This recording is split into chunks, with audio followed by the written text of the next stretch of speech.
Hello viewers, welcome to our channel. నేను మీ Charan Parimi. Tiruvuru MLA Kolikapudi Srinivasarao గారికి సంబంధించిన ఇష్యూ రోజు రోజుకి పెరుగుతూ ఉంది. ఇక పార్టీకి డైరెక్ట్గా ఆయన బ్లాక్మెయిల్ చేసే పరిస్థితికి వచ్చాడా అని చెప్పేసి నిన్నటిదాకా మాట్లాడుకున్నాం. ఎందుకంటే నిన్నైతే ఇక దాదాపు పార్టీ నుంచి చంద్రబాబు గారు సస్పెండ్ చేసేసాడు అన్నంత పరిస్థితి ఏర్పడింది.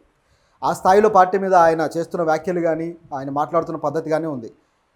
సో ఇలాంటి తరుణంలో ఉన్నట్టుండి ఒక మంచి ఇంట్రెస్టింగ్ ఫ్యాక్టర్ అయితే వచ్చింది. ఏంటంటే ఆయన మీద ఆల్రెడీ పార్టీలోనే వ్యతిరేకత విపరీతంగా పెరగడము, నియోజకవర్గంలో అనేక మంది ప్రజలు వచ్చేసి ఆయన మీద ఫిర్యాదులు చేయడాలు, నిరసనలు తెలియజేయడాలు అనేవి జరుగుతూ ఉన్నాయి. సో దీనికి కౌంటర్గా ఆయన ఒక ప్లాన్ అయితే చేశాడు కొలికపూడి గారు.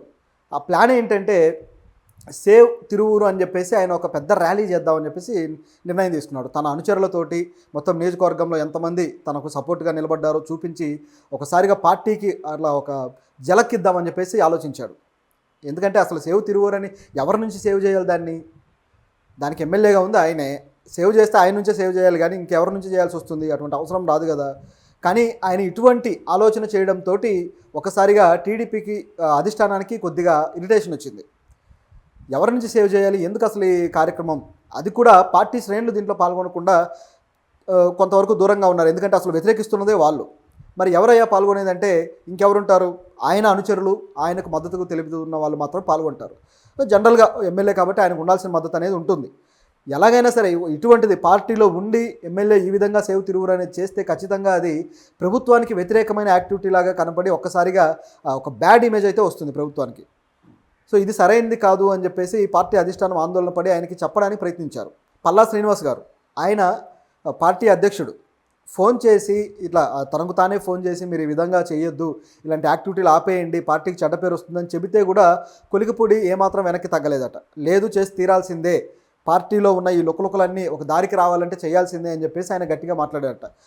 దాంట్లో కూడా తన మీద వస్తున్న ఇంత వ్యతిరేకత పార్టీలో ఉంది కాబట్టి నేను ఇది చేసి తీరుతాను అని చెప్పేసి ఆయన ఏమాత్రం ఆయన మాటలను లెక్క చేయకుండా, పార్టీ అధ్యక్షుడి మాటని లెక్క చేయకుండా మాట్లాడారట. ఈ స్థాయిలో మాట్లాడడం అనేది ఇక్కడ కొద్దిగా ఇబ్బందికరమైన విషయమే. ఎందుకంటే ఒక వ్యక్తి నమ్మి పార్టీ ఆయన పిలిచి మరీ ఆయనకు అధికారం ఇచ్చింది. నిజానికి ఆయనకు ఆ స్థాయి ఇమేజ్ ఎందుకు వచ్చింది? ఒక ఎమ్మెల్యే సీట్ సాధించే పరిస్థితి ఉందా అంటే ఒక దళిత మేధావిగా, దళిత ఉద్యమకారుడిగా ఆయన ఎంతో పేరు తెచ్చుకున్న తరువాత ఆయన కూడా రాజకీయ రంగం కోసం రూట్ ఏర్పాటు చేసుకున్నాడు అనేది క్లియర్. ఇక్కడ మీడియా ఛానల్స్లో మాట్లాడినప్పుడు కానీ, ఇతర పార్టీల వాళ్ళ మీద ఆయన చేసే వ్యాఖ్యలు కానీ, ఒక రకంగా అయితే ఒక మీడియా ఛానల్లో మాట్లాడుతూ ఆ చెప్పులు విసరడం కానీ ఇదన్నీ చేశాడు. ఆ విధంగా ఈ పార్టీకి అనుకూలంగా ఆయన కనిపిస్తూ మొత్తానికి ఆ పార్టీ టికెట్ అయితే సంపాదించుకోగలిగాడు. ఇచ్చిన తర్వాత ప్రజలు కూడా ఆయన నమ్మి ఓట్లేసి గెలిపించారు. ఎందుకంటే ఉద్యమ నాయకుడు అంటే ప్రజలు నమ్ముతారు.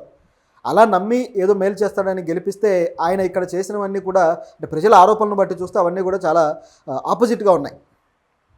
ఏ నేల కోసం, ఏ భూమి కోసం అయితే పోరాడారో ఇప్పుడు వచ్చేసి అలాంటి నేల నుంచే మట్టిని తవ్వుకుపోవడం, ఇసుక తవ్వుకుపోవడం, భూ కబ్జాలని చెప్పేసి ఇటువంటి రకరకాలుగా ఆరోపణలు ఉన్నాయి ఆయన మీద. ముఖ్యంగా పేకాట క్లబ్బులు, అసలు దళిత నాయకుడు వచ్చి దళితులకు ఏం మేలు చేయాలి, పార్టీలో దళితుల ప్రాధాన్యత ఏ విధంగా ముందుకు తీసుకెళ్ళాలి, అంబేద్కరిజంని, అంబేద్కర్ సిద్ధాంతాలను ఏ విధంగా ముందు పెట్టి ఒక అభివృద్ధి కార్యక్రమాలు నడిపించాలి అనే ఆ జ్ఞానము, ఆ విఘ్నత చూపించాల్సింది పోయి ఇట్లా ఎవరినైనా పిలిచి అవకాశం ఇస్తే ఇటువంటి పనికిమాలిన పనులు చేసి చెడ్డ పేరు తెచ్చుకోవడం, ఇన్ని ఆరోపణలు ఒక వ్యక్తి మీద.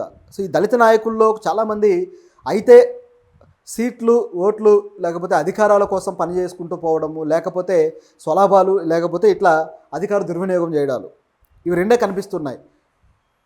రిజర్వ్డ్ సీట్లలో నేను దళితుడిని చెప్పుకొని ఓట్లు సంపాదించుకొని చివరికి ఆ స్ఫూర్తిని దెబ్బతీసే పరిస్థితి వీళ్ళలో కనిపిస్తుంది.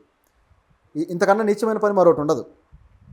ఆ రిజర్వ్డ్ సీట్లో ఎందుకు, నాకు జనరల్ సీట్ కావాలని అడగచ్చు కదా, ఆ ధైర్యం చేయరు.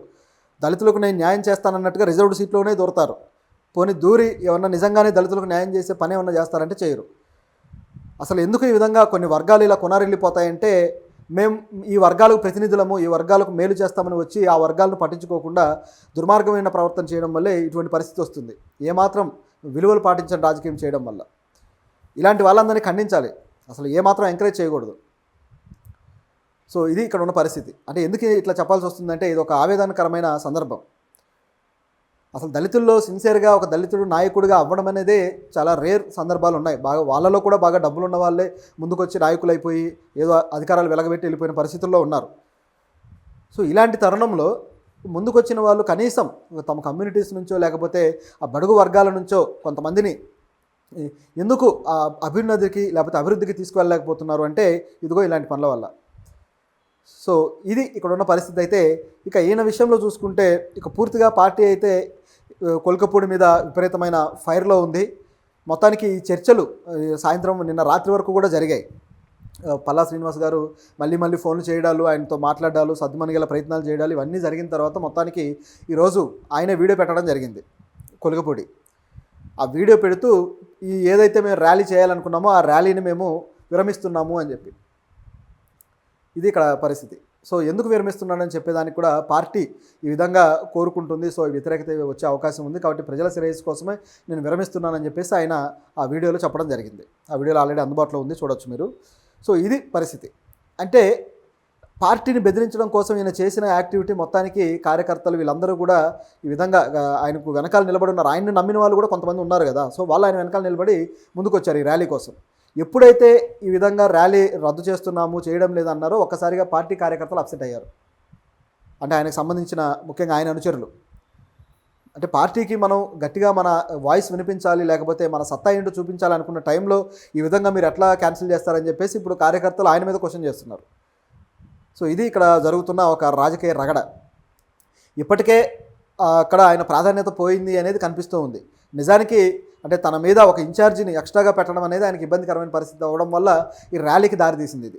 అంటే ఆటోమేటిక్గా అటువంటి పరిస్థితి వస్తుంది జనరల్గానే. కాకపోతే ఆ అధిష్టానానికి తన పవర్ చూపించాలి. రెండోది తన మీద తన ఇన్ఛార్జి తీసేసి తన నియోజకవర్గాన్ని పక్కన ఎమ్మెల్యేకి ఇవ్వడం అనేది, వసంత కృష్ణప్రసాద్ గారు అక్కడ ఇన్ఛార్జిగా ఉండి ఇప్పుడు ఈయన బాధ్యతలన్నీ కూడా ఆయన చేతిలోకి వెళ్ళిపోవడంతో బాగా అప్సెట్ అయ్యి ఇటువంటి నిర్ణయాలకు వచ్చాడు ఈయన. ఇది ఇక్కడ నిజానికి గమనించాల్సిన విషయం. అయితే చంద్రబాబు గారు ఇటువంటి విషయాల్లో చాలా తెలివిగా ఆలోచిస్తారని అందరికీ తెలిసిందే. అసలు ఆయనతోటి ఇటువంటి ఆధిపత్య రాజకీయం చేయబోతే ఏమాత్రం సహించాడు, కరెక్ట్గా ఎక్కడ నొక్కాలో అక్కడ నొక్కుతాడు. ఆ విధంగా తనకు తానే ఇప్పుడు ఎర్తు పెట్టుకున్నట్టు అయింది. సో కొలికపూడిని కంట్రోల్ చేయాలి అంటే ఆయన కన్నా ఎక్కువ మరొక వ్యక్తిని చూపించాల్సిన అవసరం చంద్రబాబు గారికి వచ్చి ఇమీడియట్గా వసంత కృష్ణప్రసాద్ గారిని ముందుకు తీసుకురావడం జరిగింది. ఆయన ఎప్పుడైతే వచ్చారో ఆటోమేటిక్గా కొలికపూడికి ఇక స్టార్ట్ అయిపోయిందనమాట. కాకపోతే ఎమ్మెల్యేగా ఉన్నాడు కాబట్టి ప్రజల్లో ఎంతో కొంత ఉంటుంది. అయినా పార్టీలో తన ఇదిని సంపాదించుకోవడం అనేది కూడా ఇంపార్టెంట్ కాబట్టి ఆ విషయంలో ఆయనకు దెబ్బ పడడంతో ఒకసారిగా ఆ నెగిటివిటీ అనేది బాగా పెరిగి చివరికి ఒక రకమైన అంటే వైసీపీ ఈయన వెనకాల నడిపిస్తుందా అనే స్థాయి రూమర్లు అయితే వచ్చాయి. జగన్ తోటి ఆయనకి ఏమైనా ఒప్పందం ఉందా, వైసీపీ ఏమైనా నడిపిస్తుందా, ఎందుకు ఈ విధంగా చేస్తున్నాడు అనే డౌట్ అయితే అందరికీ వచ్చింది. కాకపోతే అది కాదు, ఆయన బేసిక్ స్వభావం ఇటువంటిది అని చెప్పేసి ఇక కొంతవరకు క్లారిటీ అయితే ఉంది. ఎందుకంటే మొదటి నుంచి కూడా ఇటువంటి ప్రవర్తన ఉన్నవాడే. ఎమ్మెల్యే అయిన తర్వాత వెళ్ళి డైరెక్ట్గా ఒక ఇంటిని కూలగొట్టే పనులు పెట్టుకోవడం, ఇట్లా రకరకాల రచ్చ అయితే చేశాడు. మహిళలు కూడా ఆరోపిస్తున్నారు కదా. సో ఇది ఇక్కడ పరిస్థితి. సో దళిత నాయకుడిగా వచ్చిన వ్యక్తి నిజానికి తను చేయాల్సిన చాలా పనులున్నాయి నిజం మాట్లాడుకుంటే. కాకపోతే దళితులకు ఎటువంటి మేలు జరగాలి, రాష్ట్రంలో గత 10-15 ఏళ్ళుగా ఎటువంటి నష్టాలు జరిగాయని లిస్టు కావాలంటే మనలాంటి ఛానల్లో ఇస్తాం. కావాలంటే నేను ఒక లిస్టు రాసి మీకు చూపిస్తా, రెడీ నేను దానికి. సో అటువంటివి ఆయన పట్టించుకొని దళిత మేధావులతోటి ఒక కమిటీలు ఫోరంలు ఏర్పాటు చేసి ఏం చేయాలి అని అడిగి తన నియోజకవర్గంలో అటువంటి చేయడానికి ప్రయత్నించాలి. కానీ ఇదంతా ఏంటి అసలు? సో ఇది ఇక్కడ ఉన్న పరిస్థితి. మొత్తానికి చంద్రబాబు గారు ఆయన దాదాపు